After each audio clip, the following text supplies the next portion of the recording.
Welcome to debateIQ. This is the 8th studio discussion brought to you by the IQ team. I'm Viswa, Sadasivan.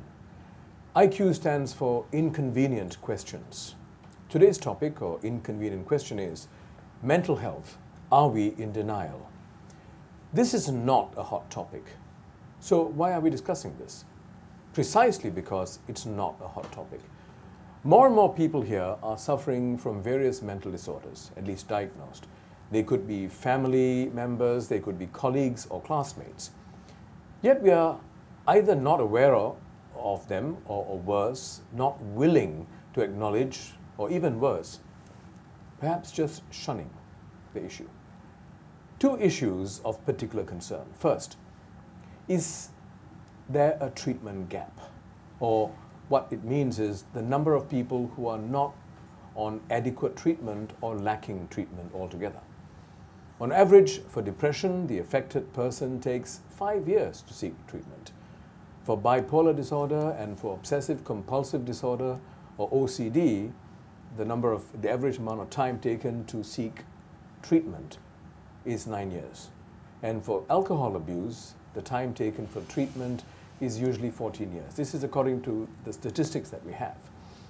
Experts say that this makes treating the condition more challenging, as they are quite far gone by the time they get the treatment. Is this true?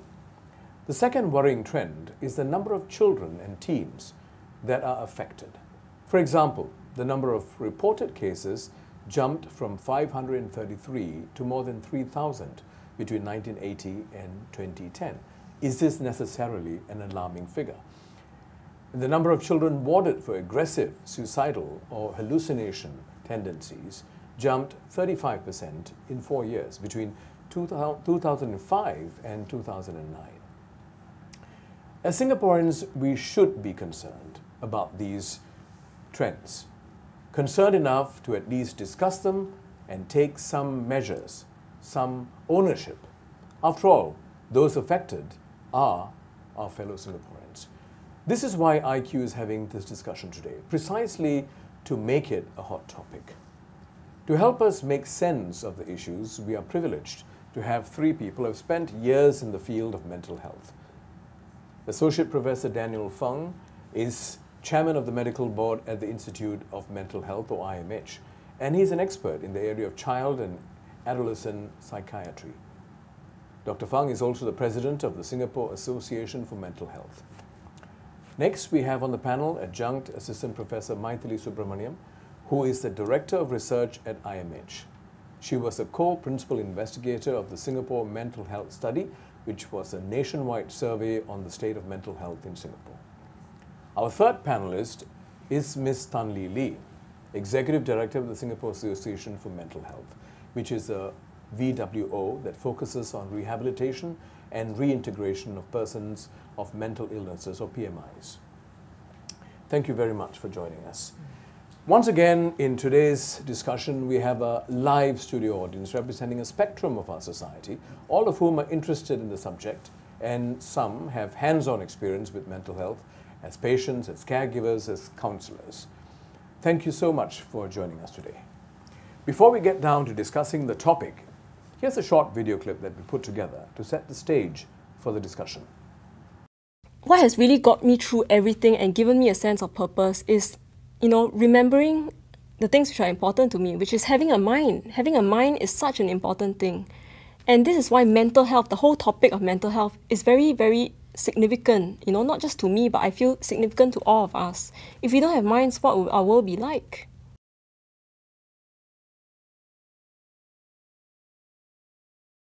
I never stopped to think I could be mentally ill. Never crossed my mind. Because how can I be mentally ill?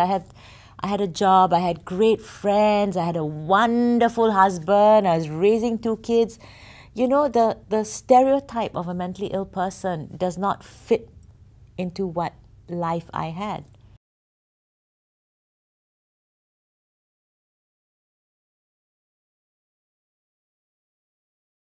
The whole time during that period, I was completely in denial. I had no understanding of it, or I was not informed. So I thought it was some kind of a plot against me. You just imagine that when the ones that you love so much, dearly, rejected you, you know, it's just that it's quite a big blow to me. So when the first day I stepped in CMA Care Center, right, it's something like it's an eye opener for me, you know.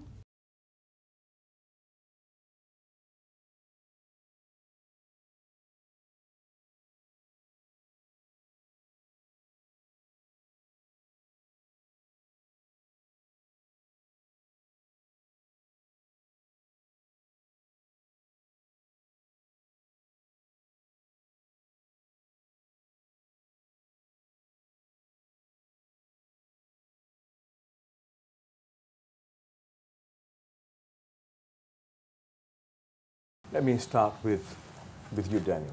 You're an expert in the field of psychiatry focusing on children and teenagers. Some of the figures we saw could be quite alarming, at least the way it's presented. These are figures. It's important that we make sense of it. Should we be alarmed? I mean, just to recap, 1980, 533 reported cases, 2010, 3,000 more reported cases, over 3,000 fresh cases annually. I mean, these are the numbers, right? And then we talk about 22% of those who were surveyed out of the 600 children between 6 and 12 harbored some form of suicidal tendencies. Again, this was what the survey said. Number of children warded for aggressive, suicidal, hallucination tendencies jumped 35%. Frankly, if I were a parent or anybody looking at these figures, they jump at you. You know, alarm bells should go, and you start wondering, are we in a critical situation? I suspect there's a lot more to these numbers. You know, so perhaps as an expert in the field, you could tell us, first of all, whether what we're experiencing in Singapore is particularly high compared to what's happening in other parts of the world. And what do these numbers actually mean? Should we be very concerned? If so, why? Okay, well, let's start by saying the numbers are, you know, you obviously said it's an increasing number, it's worrying. Is it different from other parts of the world? We know that when we did a survey, this was back in 10 years ago when we first looked at school children, we realized that our numbers were not different from the rest of the world. So although Singapore is quite a unique country, we're actually quite similar in many of these respects. So I think mental health problems exist. For a long time, I suppose it was a service that we developed, but we were reaching breaking point about 10 years back. And if you look at some of the figures, we were actually looking at figures that were escalating very, very quickly in that short space of time. And we were trying to respond to it. At least in the clinics, our doctors were trying to say, okay, let's try and see more patients. And we were trying to ramp up our services. But we realized that if we did that, we would never match the numbers. I mean, some of the figures you said, you estimated hundreds of thousands of people requiring help. It would be very difficult to do it in the traditional medical model of treatment. And that's where we started to think, look, we need to have more awareness. We need people to come forward earlier, get help, or even better still, prevent issues from cropping up so that we can get them to help earlier. And so that's the beginning of what I call a school-based, community-based approach. And so therefore, although alarming, it was also an important clarion call for all of us to do something. Call. Yeah. It's a wake-up call. And that's why sometimes these things are not a bad thing.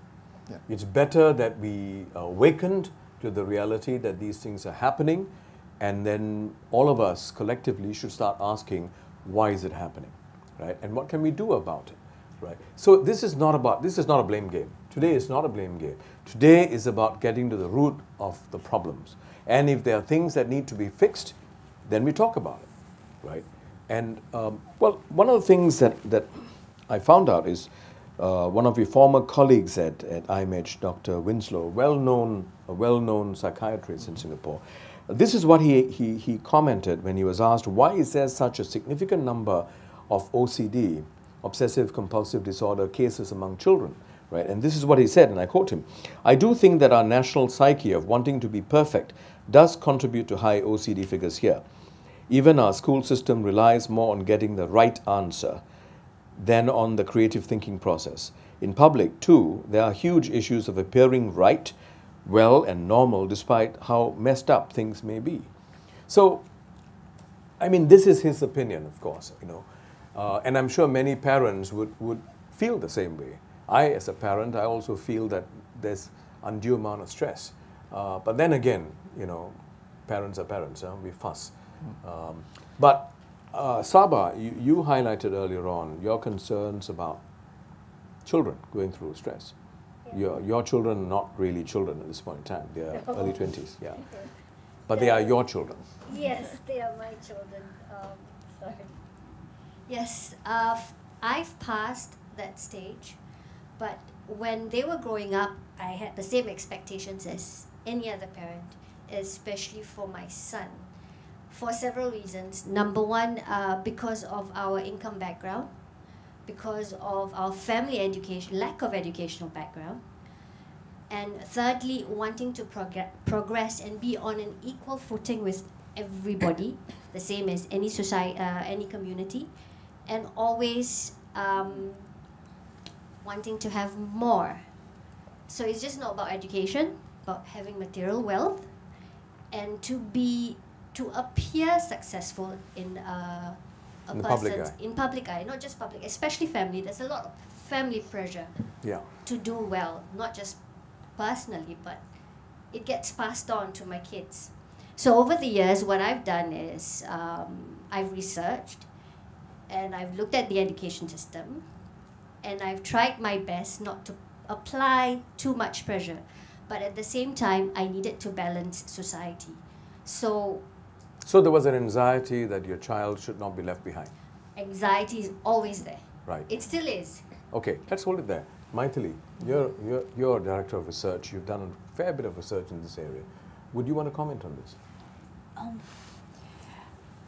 Has your research borne this out? No, OCD, yes, is we have one of the highest prevalences in the world. I can't deny that. I think the only country which has a slightly higher prevalence than what Singapore reported was Australia. And that is why I kind of hesitate to say very strongly one way or the other, because again, our opinion of Australians is that they are generally laid back people. They are not so stressed about things as we Singaporeans very are. Surprising, yeah. So surprising that Australia should have a slightly higher prevalence than even us. So I think there are multiple factors. Genetics is important. Cultural factors do come into play. We can't deny that. But I think that's a small part of it. I think genetic factors would be much more important in OCD as what some other studies have shown, which could play a role in that. Can I kind of chip in here? Please. You know, I mean, you use the word anxiety, and you know, I think it is good to have a little bit of anxiety. It's not a bad thing. It's how that anxiety is managed. Stress in society is in existence all the time, and it's a two-way street. You know, what the environment does to you and what you do to yourself in reaction to that. And I feel that in cities like ours, a little bit of stress is not a bad thing. But the question is managing it. But Daniel, I don't think we're talking about a little bit of stress here. I think we're talking about, I mean, if it's a little bit of stress, we won't be having this discussion. I think there's something more than that, more than a little bit of stress. Fair point. What I'm trying to say is, we need to know who can handle what amount of stress, and how we currently have a system where we give everybody a kind of a very even layering of stress, which I think some of the kids would not be able to handle. What we need to be able to do is identify what kids can take, and that really takes, it's again two-way street. You need people to know the children well and to be able to provide that support. So I'm not entirely sure that we could say that this is a highly stressed society. For some, it is. Okay. Can I just add on? Yes, please. Yes. Daniel was talking about different level of stress. I think the streaming comes about also because of we want to have certain groups of students where the learning needs are different, to stream them in certain cohorts, certain classes. But that actually made the kids feel quite bad. They feel bad about themselves because they're streamed into like the normal academy and all those. So that doesn't quite. And at a very young age. It solved one issue, but it actually there's another issue rises. Yeah. I don't think there's anything wrong with streaming per se. I mean, we all go through different kinds of streaming. We may not even call it streaming.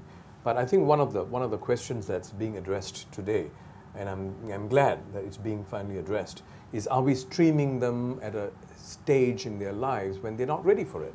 You know, at 10, at 12. I think those are questions, you know.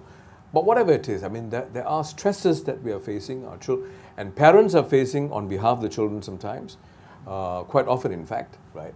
And whether parents themselves can cope with that and whether you're passing on that stress to your children. But so we're talking about an entire environmental issue. There are a few of you who are counselors here. I'm sure you've experienced this sort of anxiety in some of your patients. Kan. First of all, I wouldn't want to use the phrase patience. Okay. I mean, as a counselor, very much different frame of reference. So and I think that ties in with what I was saying earlier about looking at it as a mental wellness issue rather than a mental illness issue. I think the discussion on stressors can go on and on. I think is what Daniel said. There are some stress is inevitable and probably even beneficial. I like to think that I think one of the problems with the way we look at things and when we compare across the world, one of the problems is we forget that we are actually a very unique city-state.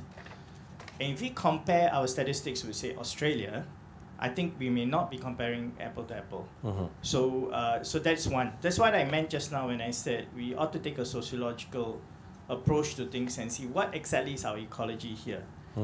And I think one thing is that I sense is there is more breakdown in relationships. The stress level may actually have been higher in the past. I mean, we just look at all the historical things in the 1960s. I don't think kids had it any easier. But I think the amount of interconnection in families and societies at that point was probably a lot tighter.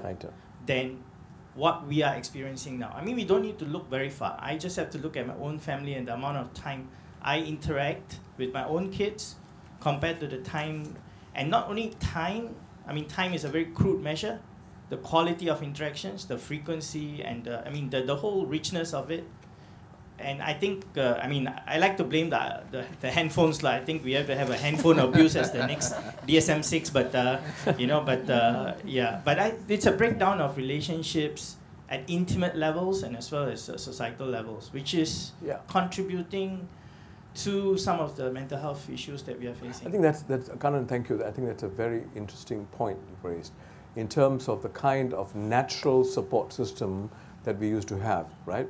I mean, all of us, when we were growing up, we had that natural support system, you know, whether it's our immediate family, our extended family, sometimes even the family doctor. The concept of the family doctor is gone, right? I feel that maybe we need to revive. You know, the whole feeling that when you go to see a family doctor, this is a guy who knows your entire history, your family history. There's a certain comfort that comes with that. And Lili, what's your sense of this? Okay, for doctor, I used to work quite a fair bit of doctors, GPs in particular. Yeah. The older doctors, those were probably now in their 60s, 70s, they are usually pretty, maybe because of the generation that they come in, it's quite a friendly kind, like family physicians, like what you rightly put it. The connection, the relationship is there. No offense to doctors, but doctors nowadays, when they set up private practice, it's more because there's big bucks in the private practice versus hospital. Versus you know, you can be sued for libel. Huh? Yeah, so that's why I say no offense though, but I think the perception is pretty different nowadays. Yeah, and the generation is different.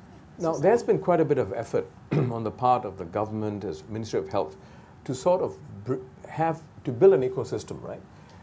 To have a registry of GPs who would then be the first line, who could be trained to at least identify some of the symptoms early in the case. Now, from what I've gathered, we only have about 50 over GPs who have registered. Now that's shocking.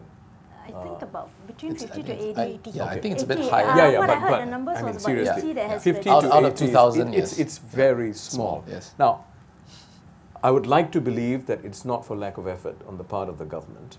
If you assume that the government has tried, then it begs the question: why aren't physicians, as doctors who took the Hippocratic Oath, why aren't they prepared to step forward and do something about it? I mean, there's an ethical responsibility, there's a social responsibility. That sounds like doctor bashing. No.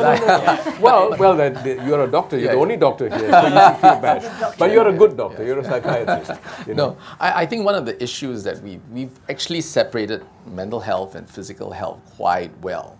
And in many societies, that is one of the biggest issues. That although we are doctors, and I can tell you many experiences where, they look at me and say, oh, you're the psychiatrist. Stand aside, please, because these are the real doctors. I think it's important to bring this together. It's a joint responsibility, and doctors do have a role in mental health. And I think doctors are beginning to see that, but it's the small numbers. So you're right, we need to get more into this. It's almost as if get people back into the fold to see that health is a whole thing. It's not just physical health and mental health, it's whole of health. No, but I think that realization needs to come in. Otherwise, there's going to be an over-reliance on psychiatrists, right? Absolutely. And we obviously, even on that score, when you saw the video, Singapore pales in comparison to other developed countries in terms of the number of psychiatrists per 100,000 people we have. So we are not in a position to rely solely on psychiatrists. So we need an ecosystem to build. But there seems to be a reluctance there. Now, how do we solve this problem? Brenda, you want to share your circumstance. You are facing some mental health issues as a result of your medical considerations. Okay, perhaps I should just clarify that. It was a few years ago when I was under treatment for breast cancer that I had to take tamoxifen. And during that period of time, 6 weeks, I noticed that I was developing signs and symptoms of depression. So I informed my oncologist immediately, and he stopped the medication. And, the next morning, clarity returned. Yeah, so there's no mental health issue for me at the moment. But I do want to raise this, as a survivor.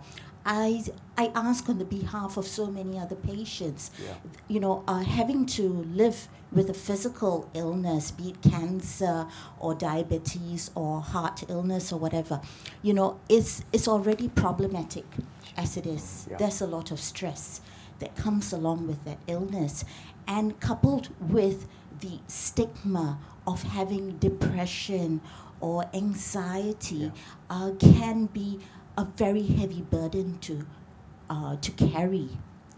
In fact, there is a very close nexus between the conventional medical ailments and mental health, right? Because one leads to the other. The whole issue of cause and consequence, there's a lot more literature on this today, and perhaps you could hear from you. I mean, how are we dealing with it? Yeah. So, doctors are dichotomizing the two. I'm going to let Mythily talk about the data. So I think, your case was very specific.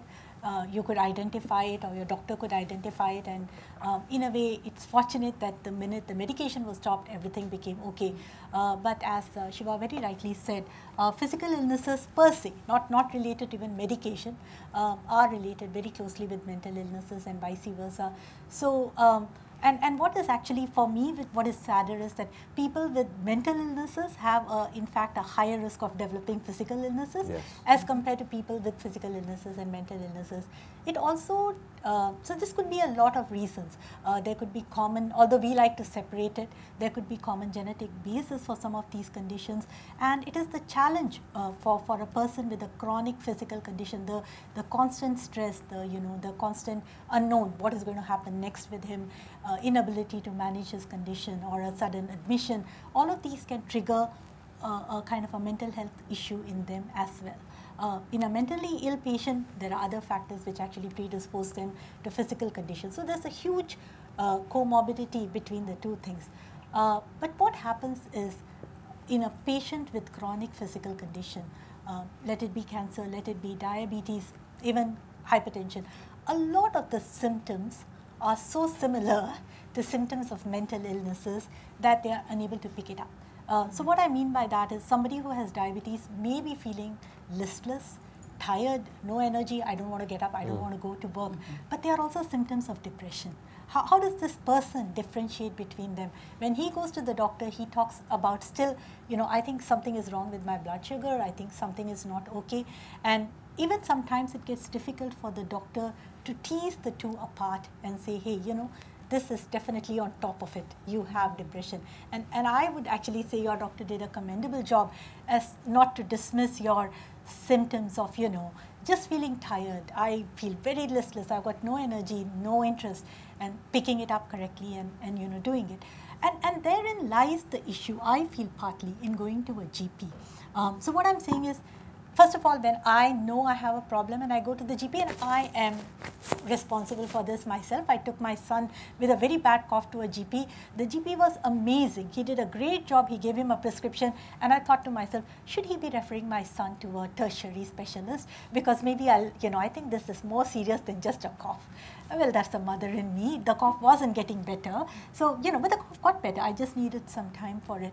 Again, the problem I feel is that when we really, really know it's a mental illness, how many of them are really going to the GP and going to seek treatment? Are we just going to use them as a referral to a psychiatrist, which may not always be needed? I'm not saying it's never needed, but sometimes the GP can manage you very well as well.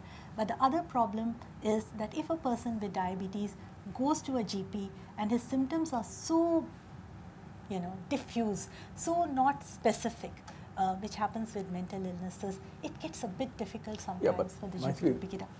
We hear you, but the truth is there's such a close nexus between your conventional medical ailments and your mental health ailments, right? This is the reality we are facing.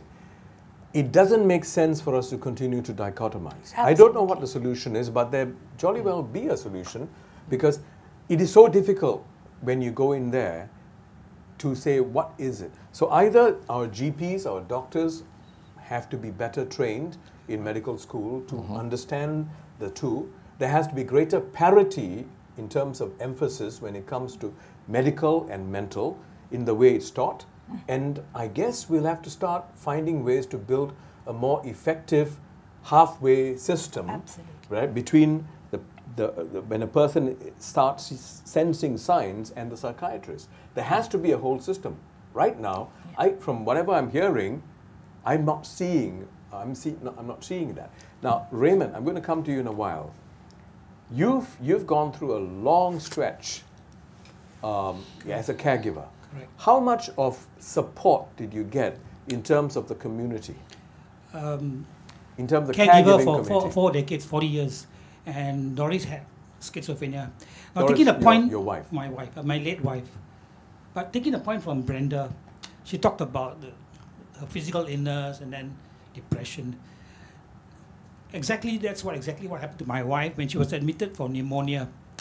Now, I feel that the specialists and the psychiatrists must work hand in hand together. There's no proper training. Let me tell you what happened.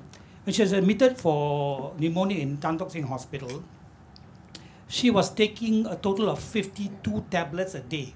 Half of it, 21 tablets for psychiatry, to manage her schizophrenia. And when Doris, even if you miss out on one tablet, she will relapse. You can see the signs. She gets frightened and all that. You know what they did? They said because her was lowering her blood pressure, they removed all her psychiatric drugs. And I was against it. I said she will relapse. Do you know what happened? After 3 days in hospital, the brain was shocked and she couldn't speak. She was just showing signs pointing upwards.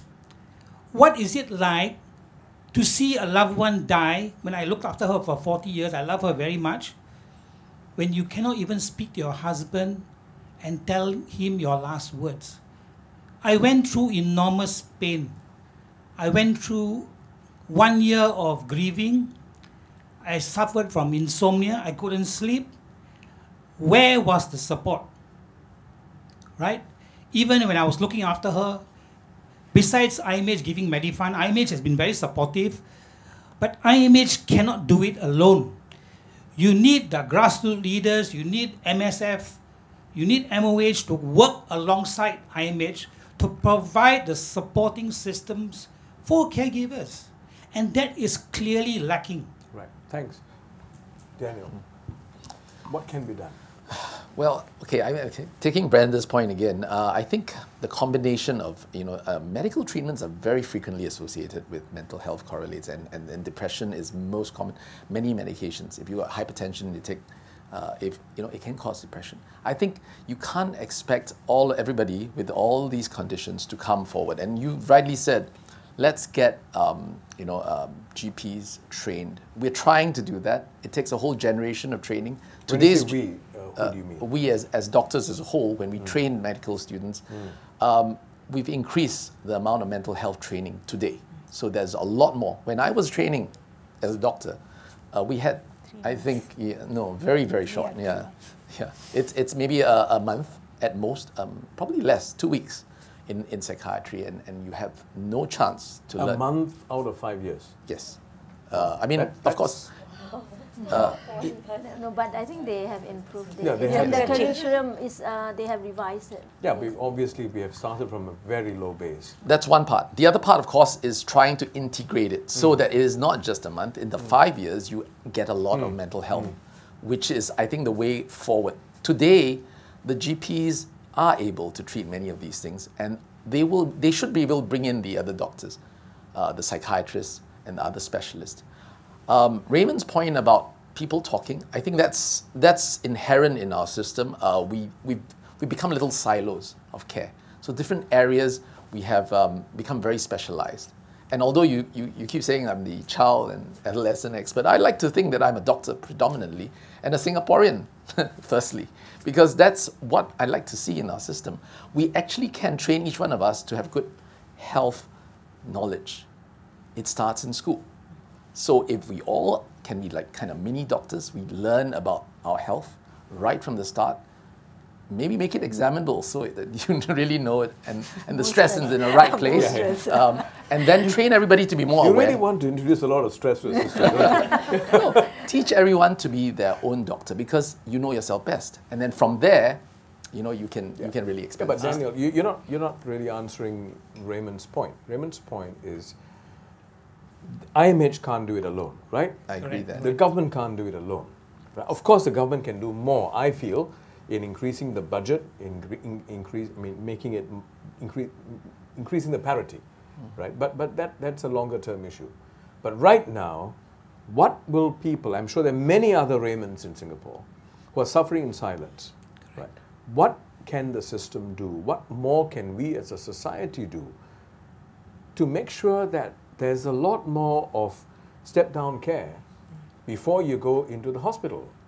Right now, there doesn't seem to be very much.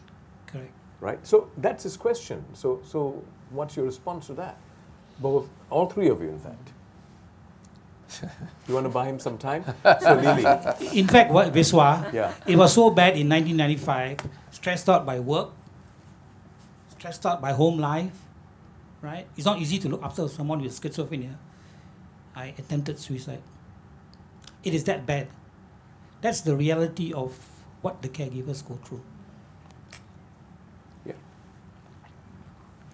Okay, maybe I can just add on to what Raymond said. As you know, just now I mentioned that I have OCD, and my mom has schizophrenia. So currently she's undergoing treatment, and it's not been easy for me being alone at home, and she's in the Renci hospital. So I myself as a caregiver to my mom, I feel there's not much support actually. The only support I get is from IMH, and a case manager there who will call me once my appointment is coming out soon. So I feel that even as a patient and also as a caregiver, there's still a long way to go. Yeah, there's not much support for people like us. Yeah. So, may yes, I please, add? yes. You know, what I'm hearing is a lot of need for support. The reason why I could be so honest and tell my oncologist what I was going through was because I trusted him. Yeah. You know, I had that rapport with him. Why? Because he had excellent bedside manners, something which sadly I don't see in many doctors these days. The trust. Yes, that trust, you know, in counseling we call it a therapeutic alliance. That's what the entire relationship is built upon. Yes. And, you know, being a patient, being a caregiver is so stressful. It is so isolating. It's so alienating. And you think you are totally alone in the world with absolutely no resources for help. But what I'm interested to know is this unique to Singapore? Or, I mean, what's the practice in other countries? I actually belong to a support group for cancer patients and survivors, and it's mostly North Americans in there. It's the same problems. Okay. It's the same things that patients over there undergo as well. So what, I'm sorry, but what can be done? I mean, this doesn't sound healthy at all. There must be a lot more people out there who are suffering in silence. What more can be done? Sorry, 1 minute. Yes, Lili. Okay, in Singapore, for caregivers of person in recovery, I rather call them person in recovery than person with mental illness. Okay. Because we want to talk the recovery language. So the there's a Caregivers Alliance that does quite a fair bit of support for caregivers. And they do support groups, they do training, etc., etc. You're talking about Caregivers Alliance. Yeah, Caregivers Alliance. Lili, I have to interrupt you. No way is caregivers supporting me. I wrote to the Caregiver Alliance a few years ago when it was just starting. And until today, I have not got a single support. So what you hear and what is seen is not being put into practice. So I totally disagree with you. So who is this how does it run? Caregivers Alliance. They are very focused. They don't so-called see patients in recovery. They only support the caregivers of those patients in recovery. But so it's quite niche in terms of the focus area. Well, maybe I should say something. I do think that this is a new area in trying to provide support for caregivers. So obviously it is never, and it's an ongoing journey for people to really try and get help to them. There are a couple of organizations that are doing this, and even IMH, we're trying to provide support for caregivers. We're forming our own groups. Support groups is not something that's very prevalent here, even for physical health. All right, so it's not as if, I mean, I have worked for a year in Canada, and I know that support groups, they have a lot of resources, and you know, they actually teach you how to start a support group. It is I think this is almost a civil society kind of a movement, you know, where we get people to rally together. And I think today, as I hear a lot of this, I think it starts with each one of us. Yes. That we, you know, I mean, and the things that you are interested in or you feel very strongly about, it really starts with us. I'm sorry, Daniel. If I am in Raymond's shoes, I don't take very much of comfort in what you just said. I'm sorry, but I agree with you, this is a long-term solution, but the matter seems to have a much higher level of urgency because we are talking about individuals who are suffering every day of their lives. We can't say, let's go into education. That's one track. But in the meantime, I think we need to bootstrap the system and find some way, because number one, we don't have enough psychiatrists, okay? Now we have to work on that because we can't produce them overnight. I'm sure we are working on that. We can't overload IMH. That's a capacity issue, right? In the meantime, there are more and more people, as is the case in any society, where people are being diagnosed with mental illness, right? And they all have caregivers. Now, we can sit here and we can say that we don't have a culture of support systems. Then it begs the question, what help is there for people who are caregivers who turn suicidal? Do we wait until they actually commit suicide?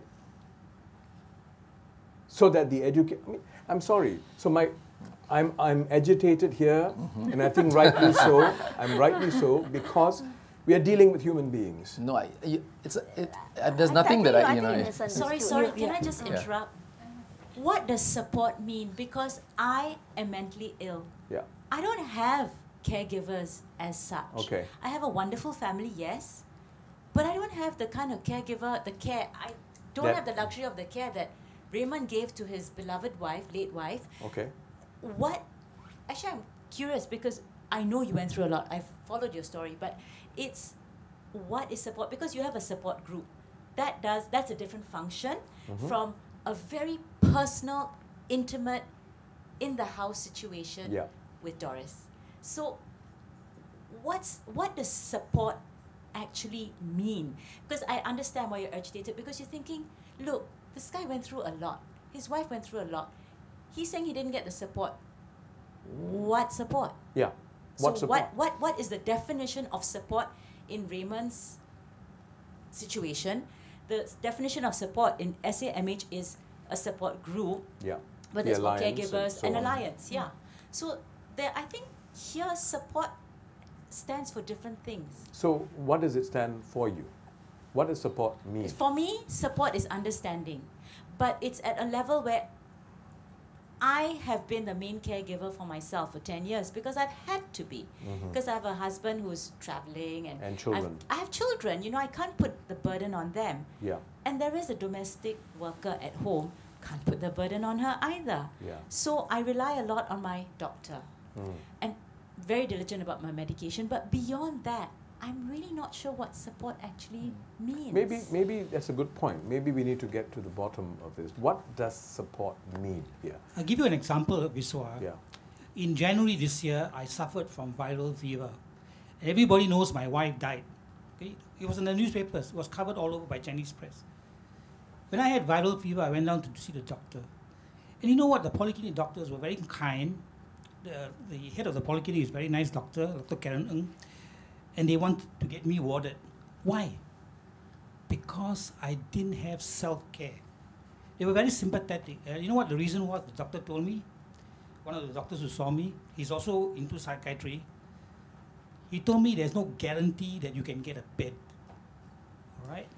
So you know what? For 3 days, I went without food. I was so weak, I couldn't even go down to the coffee shop downstairs. In the end, I blasted it on Facebook, and 2 girls, sisters, came and bought me a meal. That is the reality of the lack of support. When my wife needed, she had 8 medical appointments in a month. Can you imagine how much I suffered? I had to plead for someone to volunteer to bring my wife to the hospital. Otherwise, I'll be paying about $120 to $160 on transport alone. Yeah. This is what I mean by lack of support. I get your point. But let's try and understand what support is, Lisha. Right. So I just wanted to say something about what support is. Which I think probably there's two main areas. One in the area of awareness and knowledge, and one in the area of emotional support. And so I think for caregivers, my parents didn't have any understanding of what mental illness was, and I didn't have any familiarity with mental illness. And so when I was diagnosed, it was a very confusing time for all of us. We did have, I think there were some organized psychoeducation classes which explained, gave the basics of mental illness to my parents at the time. I was really not well enough to understand. But for me, I suppose the real question that came to me was actually from a psychiatrist who completely transformed my and gave me the basis on which I made my decision to actually start taking medications and continue my treatment. Because all along I was in denial and not refusing to take my medications. So in your case, it was the doctor. It was the psychiatrist. Yes, it was a psychiatrist, and this psychiatrist. But what the psychiatrist said to me was not a. So I'll just explain right now. So the psychiatrist said to me, "Don't you see that if you started going for treatment, your life would improve dramatically?" So that was the question that got me thinking, that, oh yeah, so all along I was in denial and thought everyone was just, plotting against me. But then as she said that, and I reflected and thought, hey, yeah, you know, my life has not been going well for the last few months. And if I can take a step to make that better, then I should. So it's I mean, you can say a lot of things from this example, but I think that's what really is key to getting people out of denial. And I do not know if this constitutes a kind of support. So your support, if I understand it correctly, is through the relationship that you have with the doctor, yes. Right? Yes. Now, okay. Now, in your case, you are fortunate that you got a doctor with whom you could establish that level of trust. And there's obviously a lot you're getting out of that, right? Now, what other forms of support do you think others in similar conditions would need in Singapore? Right. So in Singapore, you see, it took me a very long time to get into treatment, and part of the Why? reason, yes. So I think it was because so concerned at the time I was in university, and some concerned teachers were asking me to go and see a counselor, and I refused, and I just deleted the emails that recommended that. And also another thing was that people thought I was eccentric, so they didn't really, you know, the behavioral symptoms can seem to be can be explained in some other manner. Yeah. So then so I didn't really get I mean the support that I got was I wouldn't say I really got much support in that respect. And another thing I would say is that it's very difficult to expect people to give you support when you are being you're behaving very badly, and people just want to avoid you rather than give you support. So I wouldn't really expect. I mean, I feel that if I'm in their position, I might not do anything. If you're in whose position? The other person's position, watching me. Yeah. The support. Someone who's not mentally ill. Okay. Junaina, what's your view on this? Based on support, right? Yeah. What kind of? I mean, it can be physical support, it can be emotional support, whatever. What's your perspective on kind of support? Either a caregiver needs or the person who's affected needs. Okay, I can answer that first. I have to take it over. Okay. Anyone else? Yes. Kanan? Yes, please. I would really like what Evolution said is very true. So because why we kept my brother why we kept leaving him in New Zealand is because we really didn't know what to do here as well. You want to give some background about my your brother has was diagnosed with schizophrenia while he was he's a resident in New Zealand. He moved there in 2008, so he got diagnosed with schizophrenia 3 years ago there, under very violent circumstances, and he went in there. The support system there is better. I mean, it's way better than here. But the other thing about the support system there as well was that if it's a very strong bender that he's on, then the medication is really strong. The point where my mom, when she went, we tried to go there and bring him back at one point, she said he's just drooling. So that's the thing too. So if we do move towards some kind of healthcare system here for people with mental health issues, I think it also cannot just do one system fits all kind. Yeah. Yes. And I've always said this for every matter in Singapore as well. We are so small. We can do it.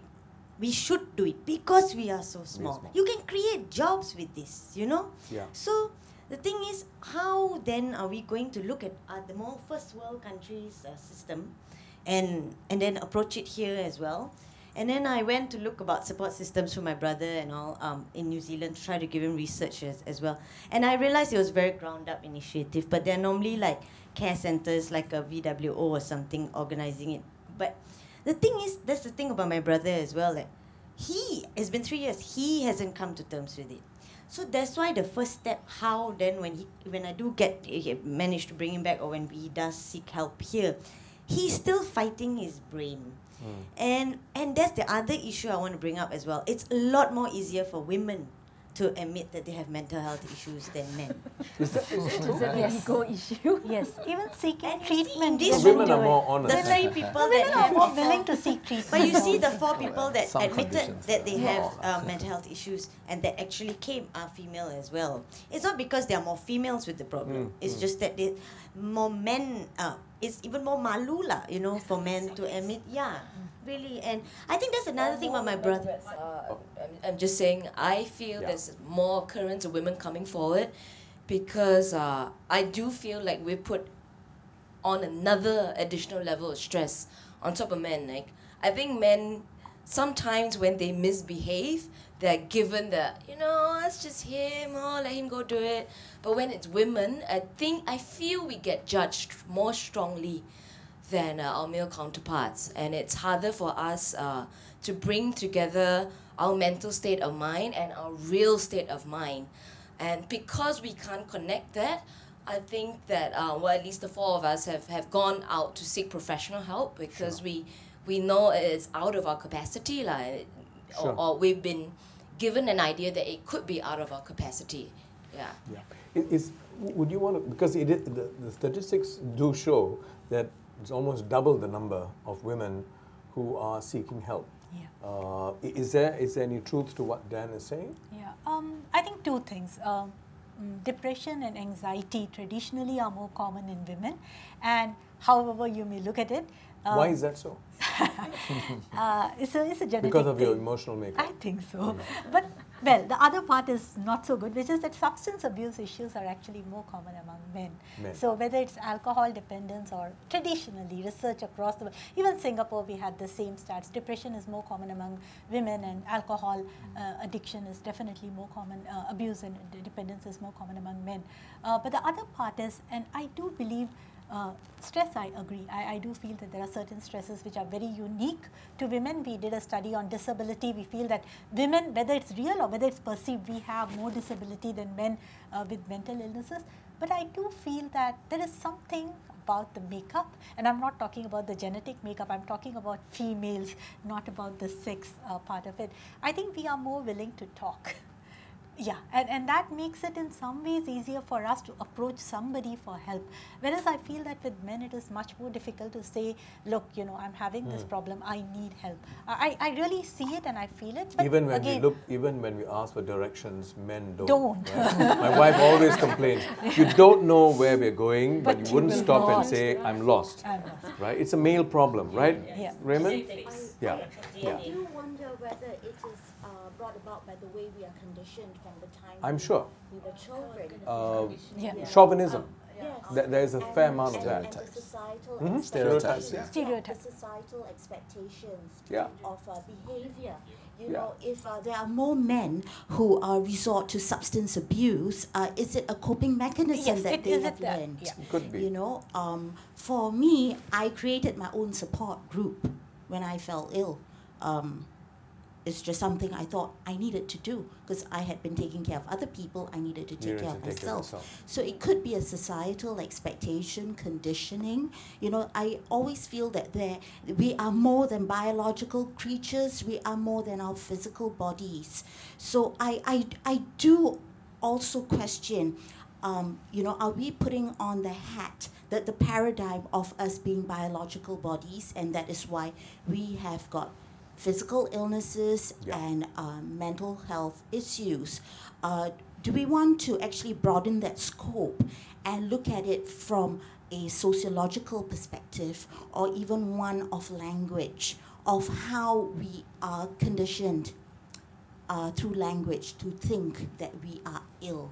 Just look at the media. If someone has got a nervous breakdown, nobody can have a nervous breakdown, because if your nerves break down, you are dead, right? But, you know, we have all these examples going on in our language as well. You know, so I think the conversation needs to go beyond just the physical body. Sorry, yes. So before you go into that topic, can we talk about the support? Because the one form of support that hasn't been mentioned, but I think I picked it up from Raymond, correct me if I'm wrong, is financial support. Okay. Because Raymond brought up this thing about taxi fares. You know, sometimes you can't expect Raymond to take his wife Doris on a bus or MRT. She was that sick. Right. And maybe it's not that easy to come up with $100 and $200 a month on taxi fares. What about giving them subsidies? Forget subsidies. Just arranging cabs for Doris. Just, you know what? It's free. It's on the government for certain people. What about arranging house help for a time when he's working and someone just needs to come in 2 hours a day? Because Western countries do that. I know for a fact. My mother gets it. They do. You know, I mean, she's not mentally ill, but, you know, physical Sure. disability.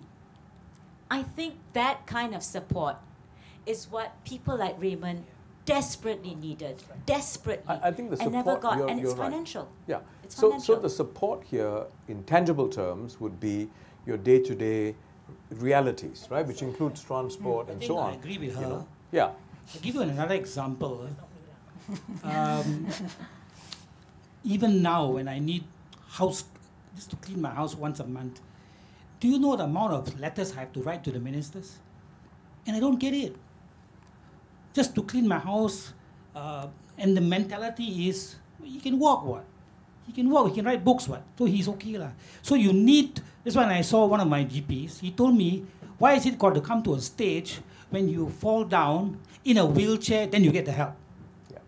And Okay. until today, I'm trying to get I understand. once a month cleaning. So essentially, you know, I mean, is it possible, since we're talking about CPF Life, we're talking about insurance, is it possible for coverage to be extended to men? How much of that coverage do you believe could be extended to mental health coverage? I mean, I'm not sure whether there's that conversation going on. Definitely the conversation is going on. Definitely mental health coverage is now included in MediShield, and in MediShield Life, definitely. Even in the use of MediSafe for mental health related problems, it's available. So it's not as if we're making that move. For a long time, we did not have that. When it comes to direct support, I mean, you're talking about very tangible stuff. Yeah. We do have support for patients and caregivers to a degree. And I think perhaps sometimes it's that communication, allowing people to know that this is available and making it a proactive step rather than, okay, if you come and look for it, writing many letters, I think it's a lot better if we are, we are proactive and we actually, so that's part of, I think, a system where it's both ways. If you go to the hospital and you see that the doctor doesn't wash their hands and they're coming in to treat you, isn't it good for you to tell the doctor, hey, wash your hands now, you know, you just saw another patient? That's the conversation that we should be having. Get people a little involved in this whole process. Sometimes we forget. Well, that's why we're having this conversation, you know, so that we're listening to each other, you know. But I think the point about, I think, unfortunately, I mean, whichever way we see it, the onus is very much on the government to use this mechanism to communicate, if these things are available, to communicate. Because when a person is going through all the stresses, it is going to be difficult to expect that the person who is affected to go and look for avenues. Absolutely. So I think we need to call, you know, a spade and say, in this case, the primary responsibility has to be with the agencies, with the government, to actually communicate that such services are available. And I'd like to add one more point. I think it's what you guys have all been talking about, relationship. For too long, we've got a system where we have a very efficient system. You get to see your doctors pretty fast, but it's not the same doctor, it's not the same nurse. And we need to create that individual relationship with each one of us so that there is a doctor that you can trust, that you can talk to. We can do this. You said it. Yeah, Small we country. can do it. We can do it. That's what And I'm there's no saying. reason why we... Another thing I have to bring up is MediSafe thing. So I'm in touch with ComCare because MFA told them, oh, you get in touch with ComCare for money because we have no finances. And then so ComCare has just tai chi'd over to MOH today.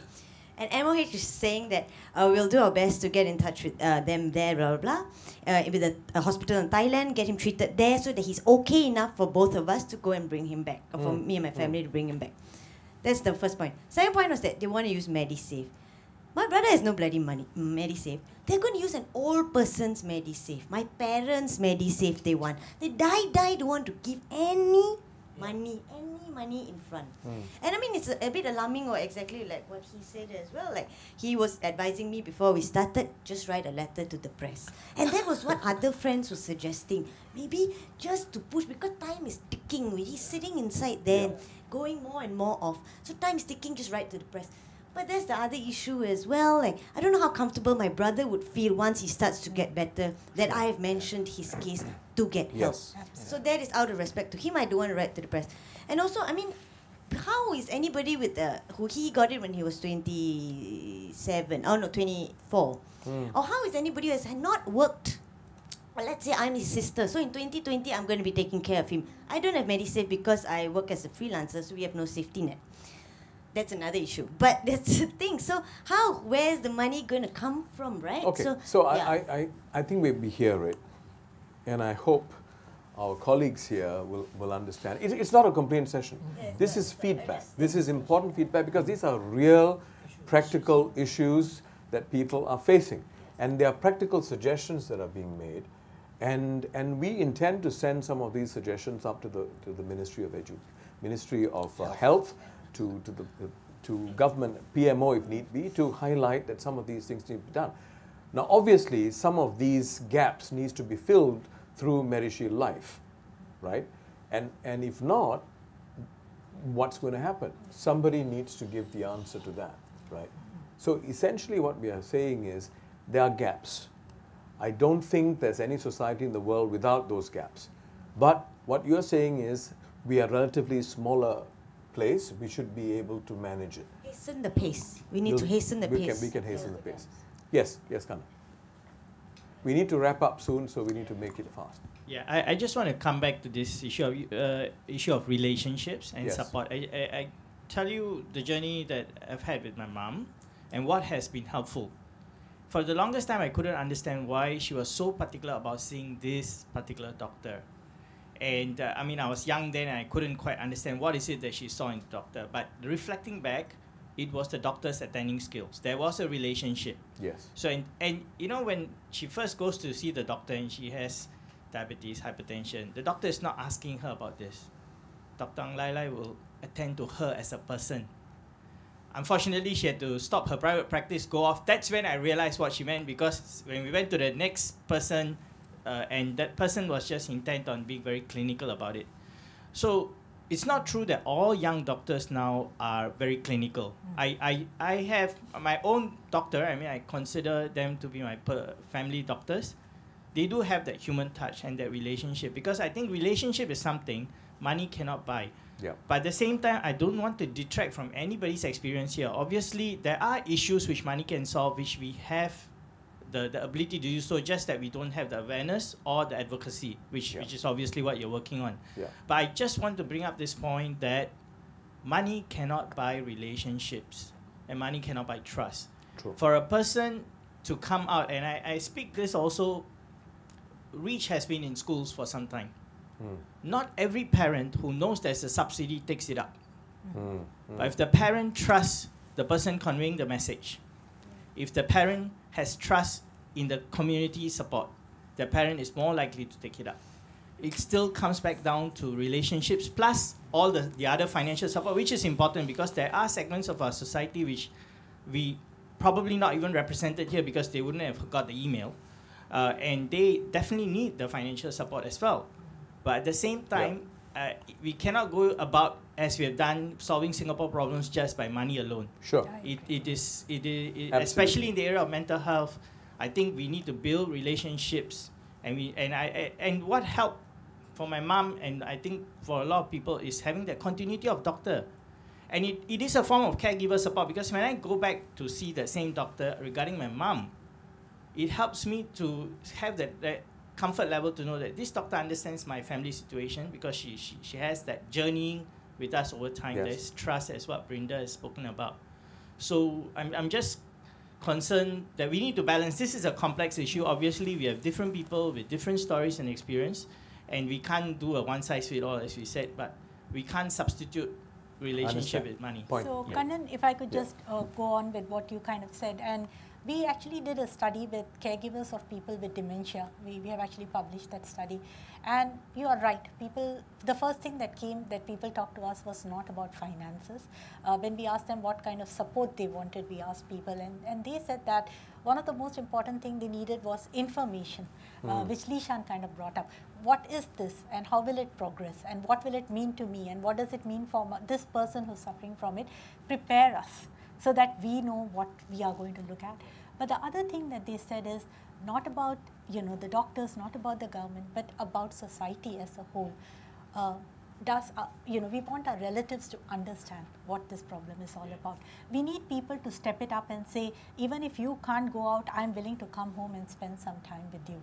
And that goes back to what you said before, that family relationship, or even with friends. I'm not just saying family, friends and family, people to step it up as a community, to not shun them, to not now say, you can no longer do what we did before, so, I'm not going to be. So I think I take all your points. I completely agree with many of the points that you have brought up, but I feel that that is another thing that we as individuals, as Daniel said, we also have to step it up.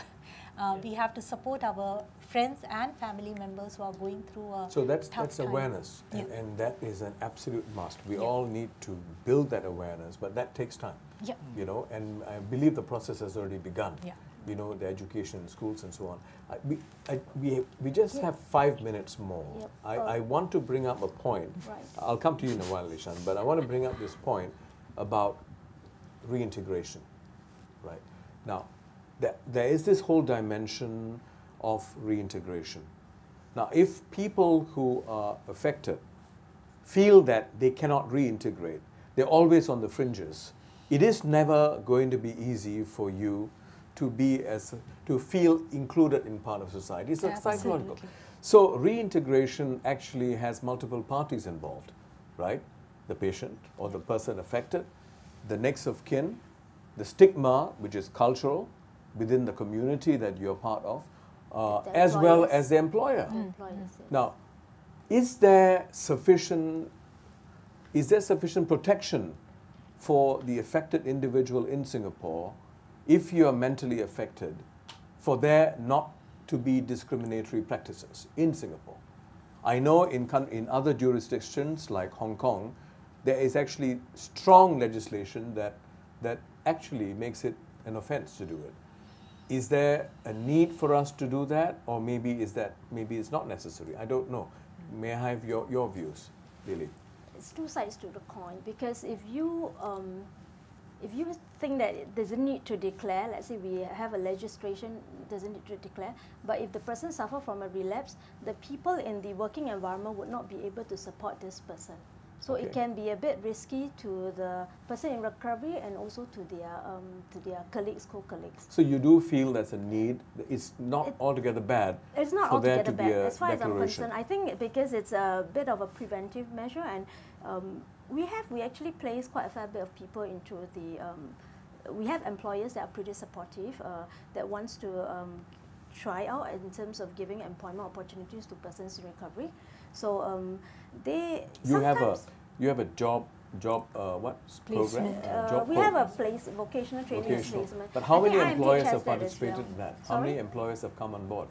We have about 40 of them. Yeah. That's very small, isn't it? Yeah, it's a small number. It's a small number. Of industries that is employers? Ours is more the blue collar work, the very manual kind of very manual kind of thinking, who are these employers? Very manual kind of work. Even though we disclose our illness, right? Yeah. So what we do is we gather that 70% of those who are affected can't get a job, unemployed. Yep. Okay. Am I correct? It depends on whether you have a match in terms of the employer. No, and but the is it? skill set. No, I'm just asking whether I'm not simplifying. I know it's a big problem. It is not an easy problem, but is there a problem? Because if 70% of people who are affected, diagnosed and affected, are unemployed, I would consider that a situation. Can I know where did you get the 70%? That's in the statistics. That's in the report. 70%. Are you saying that that's not the right figure? Then I'll stand corrected. What is the correct amount of people? Was there a study done? I don't think was there a study done? We looked at employment. I can't remember the statistics off the top of my head, and I know that I'm going to upset a few of you, but the reality is that among those who are unemployed, the prevalence of mental illness is high. I'm not going to deny it, but our study found that people who are employed, there also mental illness is pretty prevalent. Now, whether they declare it to their companies when they got into a job, whether their peers know about it is not something we explored, but as a bit of it, as you said, is a myth that only people who are unemployed have mental illnesses, because I feel that there is a huge number there as well who are in employment, because the way our study did was not by asking them, do you have a mental illness? We asked them symptoms and then we came to a diagnosis. So we never told anybody that you have a mental illness, and that's not our position also. Okay. And then they were employed. I understand. Yeah. So, but can we establish whether there are challenges that you face in getting an employment? Because the point here is, if you are not employed, it does not help your situation, right? Yes, I agree. Employment is part of recovery. Yes, I agree completely. I completely agree with you. It's an important part of self-esteem. Yes, nobody can deny that. So, how do you think we can manage this? Viswa, can I just make a point? Unless you're handling huge sums of money, or you're handling firearms, why can't you?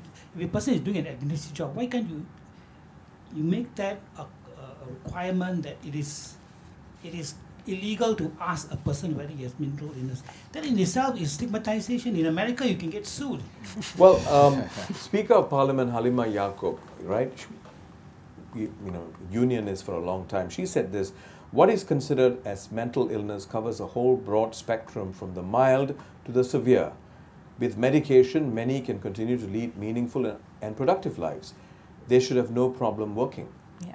Right. I mean, this is what she has said, and she's a strong advocate of this. Yes. So, in a nutshell, what do you think needs to be done?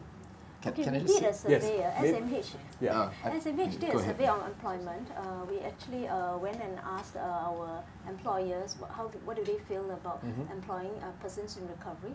So both sides. I think some has got good experience, some have got bad experience. Those that have good experience actually think that the support from the mental health agency is important to them.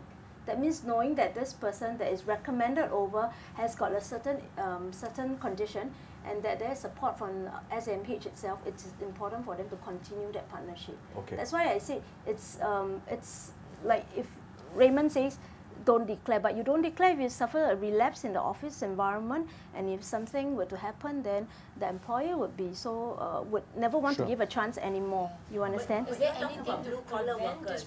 Can we use the microphone, please? But you are talking about blue collar workers specifically. More blue collar. Yeah, ours is more blue collar. Not blue collar. Lishan said we have minds, very good minds. But you see, the Singapore is changing. Lisan is now employed with NCSS, and I think NCSS is quite pro-employing people with mental illness as well. So for us, we have peer advocate, and I think Lishan herself is a peer advocate as well. We also employ persons in recovery in our own mental health agencies. We have 8 centers, so we have them as either peer specialists sharing their recovery story, or as like other positions where their skill sets is applicable. It could be a main position, it could be others. So Daniel, it takes a while. It takes a while. Well, I was going to say, the best thing that you can do, again, it's coming back to that mental, physical health divide, is to ask, if you're going to ask if you have an illness, declare it one time, not twice, because that's what's currently in the employment, sort of declaration that you make. And I think that would also destigmatize. It's a medical problem. The other part, I think that declaring is useful because employers need to know what kind of support they can provide you. And employers should think about providing support. They have physical health support, very good. But we need employee assistance programs where if they have a mental health issue and they're having a stressor or something that's affecting them, can they get good help within the company, and then maybe some link up to additional support. I think some of this is happening. Health Promotion Board supports a lot of this workplace health. I think we need to do more in the area of mental health integrated with physical health. If I may say something, I had attended a course And in that course, we were shown films about people. So it was like, we had to analyze it. And one of them was a person with mental illness who was talking about their whole experience. And so this other people, they're not mental health researchers, they're researchers, and they said, we didn't know that people with mental illnesses could talk so well. They could be so logical, and they could actually get it all together. And I said, you haven't met Lisha. I said it. I only knew you then. And I said it. I said, you need to talk to her. You need to read about her. And you need to understand that I personally see no difference, between a person with or without a mental health illness or without physical health illness. We all have our weaknesses. That's a different issue.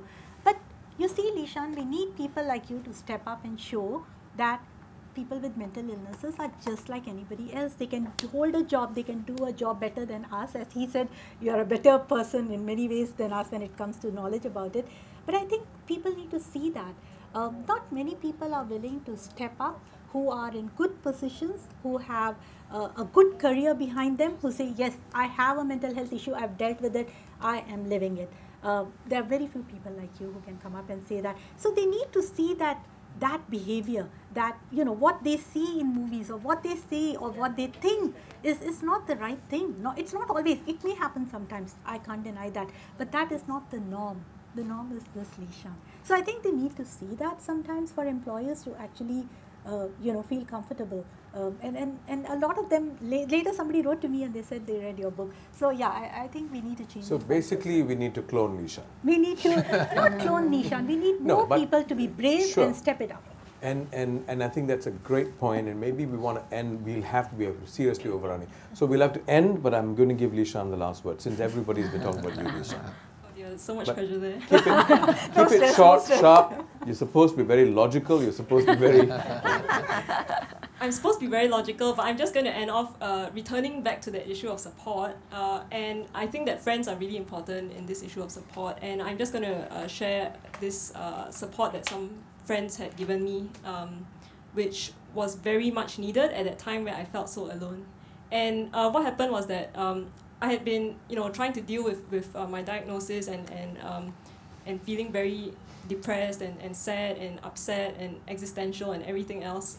And one of my friends said to me, hey, what if, and it was a what if question, what if you saw this differently, or something to that effect? And it didn't hit me at that moment, but subsequently it kind of dawned on me that what she was saying was the way to go, and that's when I started actually using my experience for the benefit of others, and realizing that that your experience of mental illness can be a positive force in a way, and so that kind of support is very important, that that your friends give you, and that they connect with you and listen to you, and they don't just abandon you at your time of need. So wonderful. Yeah. I think that's a great way to end this discussion.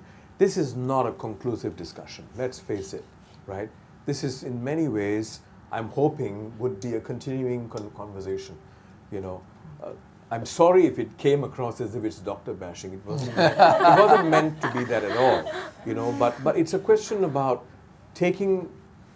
demonstrating that we are taking this seriously. And each individual here, whether it's Raymond or Lishan, any one of us, is going through something that is not generic. Each one of us is going through a unique experience or a pain that only you can define. And therefore, broad generalizations don't help. Neither do statistics.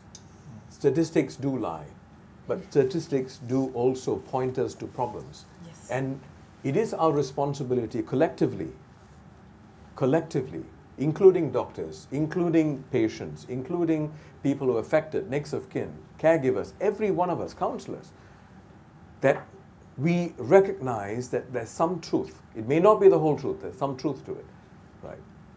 Some of the things I'm hearing from you, it's disconcerting. And I would tell you, I'm glad that it's disconcerting, because the day when it stops becoming inconvenient for me, the listener, the day it doesn't bother me, is the day we are in trouble. Yeah. Each one of us as citizens should get angry, should get upset. Because I think that's the beginning of change, right? But it cannot be about money, right, Kannan? It cannot be about money alone. But money is probably the easiest solution to it, because we have the money, let's provide for it. But I think clearly what Li Shan has said, you know, the support system is both formal and non-formal, right? It starts with the individual, it starts with a classmate, it starts with a friend, it starts with a family, right, Junaina? I mean, your own experience about the family. You know, it starts with us. So what it boils down to is this. There's a gap, obviously, between those who are affected and the step-up care provided by IMH and the psychiatrists. Clearly, what I'm hearing from today's discussion is a lot more needs to be done in between.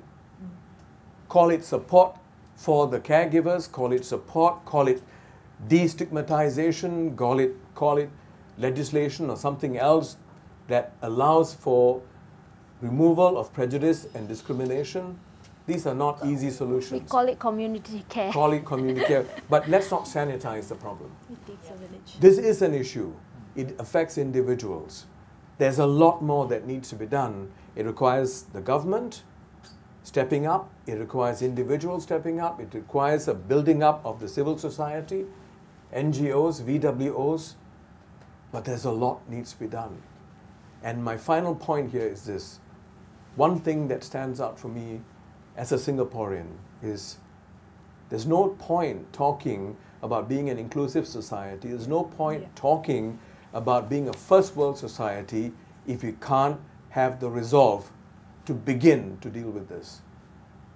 And we should not stop being upset. Thank you very much for joining us today. Thank you. Thank you very much. Thank you. Thank you. It leaves me now to thank my panelists again, Daniel Fung, Mythily, Lili. And audience, you've been terrific. Okay, we don't all have to agree with each other. Yes. But I think today we did listen to each other. Okay, that's what's important. You know, and can we roll this, please? Okay. And do not let the debate end here. Log on to our website, which is www.inconvenientquestions.sg, and join us in the discussion. This discussion, it's relevant to you. Don't forget, of course, to like us, even if you don't, on Facebook. And watch our previous debates on YouTube. Remember, you ask, they answer, we make it happen. This has been IQ, Inconvenient Questions.